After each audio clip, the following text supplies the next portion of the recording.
ಕರಾವಳಿ ಜನರ ಬಹುದಿನದ ಕನಸು ಈಗ ನನಸಾಗ್ತಾ ಇದೆ. ನಾಳೆ ವಂದೇ ಭಾರತ್ ರೈಲಿಗೆ ಚಾಲನೆ ದೊರಕಲಿದೆ. ನಾಳೆ 11 ಗಂಟೆಗೆ ಪ್ರಧಾನಿ ಮೋದಿ ಈ ಟ್ರೈನಿಗೆ ಚಾಲನೆ ನೀಡಲಿದ್ದಾರೆ.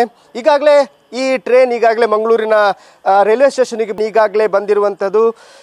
ಅತ್ಯಾಧುನಿಕ ತಂತ್ರಜ್ಞಾನವನ್ನು ಹೊಂದಿರುವಂತಹ ರೈಲ್ವೆ ಇದು ಭಾಗದಲ್ಲಿ ಈ ಚಲಿಸ್ತಾ ಇದೆ. ಆದರೆ ಕರಾವಳಿ ಭಾಗದಲ್ಲಿ ಇದು ನಾಳೆಯಿಂದ ಚಾಲನೆ ಆರಂಭ ಮಾಡಲಿದೆ.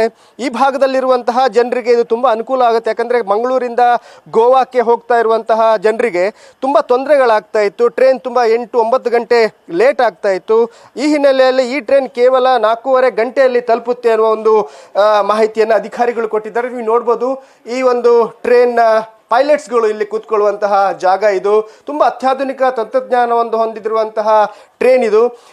ಈಗಾಗಲೇ ಇದನ್ನು ಟ್ರ್ಯಾಕಲ್ಲಿ ಈಗಾಗಲೇ ಪ್ರಾಯೋಗಿಕವಾಗಿ ಓಡಿಸಲಾಗಿದೆ. ನಾಳೆಯಿಂದ ಅಧಿಕೃತವಾಗಿ ಚಾಲನೆ ಕೂಡ ದೊರಕಲಿದೆ. ಈಗ ಈ ಟ್ರೈನ್ ಬಗ್ಗೆ ಮಾತಾಡಲಿಕ್ಕೆ ನಮ್ಮೊಂದಿಗೆ, ಇದರ ಸ್ಪೆಷಾಲಿಟಿ ಬಗ್ಗೆ ಮಾತಾಡಲಿಕ್ಕೆ ನಮ್ಮೊಂದಿಗೆ ರೈಲ್ವೆ ಅಧಿಕಾರಿಗಳಿದ್ದಾರೆ. ನಾನು ಅವರನ್ನೇ ಮಾತಾಡಿಸ್ತೇನೆ. ಸರ್, ಇದು what is the speciality of this train? Earlier we used to have locomotives which haul the train. Here we will get that engine concept is not there. Just like earlier high speed memo what we are, it is a modified version of that, and the aesthetics you can see it is at par with any of our airplane facility. Modern this thing, less like a plane, this talk back system by loco pilot can communicate to passenger can communicate to loco pilot, and most ultra sophisticated facilities we are provided.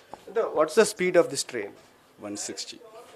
Because the normal trains which run, it take 8 to 9 hours.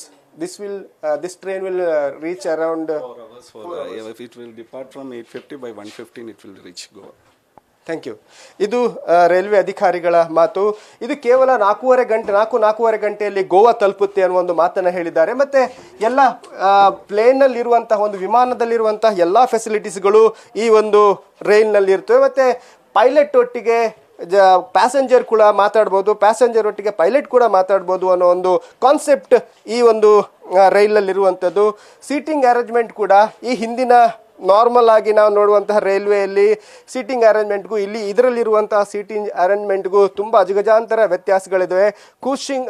ಕುಷನ್ಗಳನ್ನು ಹಾಕಿರುವಂತಹ ಈ ಒಂದು ಚೇರ್ಸ್ಗಳನ್ನು ನೀವು ನೋಡ್ಬೋದು. ಹಾಗೆಯೇ ಊಟ ಮಾಡಲಿಕ್ಕೂ tables ಕೂಡ ಇದೆ. ಹಾಗೆಯೇ ಇಲ್ಲಿರುವಂತಹ ಟಾಯ್ಲೆಟ್ಸ್ಗಳು, ಯಾಕಂದರೆ ಮೊದಲಿಂದನೂ ರೈಲ್ವೆಯಲ್ಲಿರುವಂತಹ ಟಾಯ್ಲೆಟ್ಗಳು ಅಷ್ಟು ಕ್ಲೀನ್ ಆಗಿರೋದಿಲ್ಲ ಅನ್ನುವ ಒಂದು ಆರೋಪಗಳಿತ್ತು. ಅದು ಹೌದು ಕೂಡ. ಆದರೆ ಈ ಟ್ರೈನಲ್ಲಿ ಅತ್ಯಾಧುನಿಕ ತಂತ್ರಜ್ಞಾನ ಹೊಂದಿರುವ ಈ ಟ್ರೈನಲ್ಲಿ ಇಲ್ಲಿರುವಂತಹ ಟಾಯ್ಲೆಟ್ಸ್ಗಳು ಕೂಡ ತುಂಬ ಕ್ಲೀನ್ ಆಗಿದ್ದಾವೆ. ಯಾಕಂದರೆ ಎಲ್ಲ ವಿಮಾನದಲ್ಲಿರುವಂತಹ ಎಲ್ಲ ಫೆಸಿಲಿಟೀಸ್ಗಳನ್ನು ಈ ಒಂದು ಟ್ರೈನಲ್ಲಿ ಕೊಡುವಂತಹ ಪ್ರಯತ್ನ ಮಾಡಲಾಗಿದ್ದು, ನಾಳೆಗೆ ಈ ಒಂದು ಟ್ರೈನ್ ಚಾಲನೆ ದೊರಕಲಿದೆ. ಹಾಗೆಯೇ ನಾಳೆ 7 ಗಂಟೆಗೆ ಪ್ರಧಾನಿ ಮೋದಿ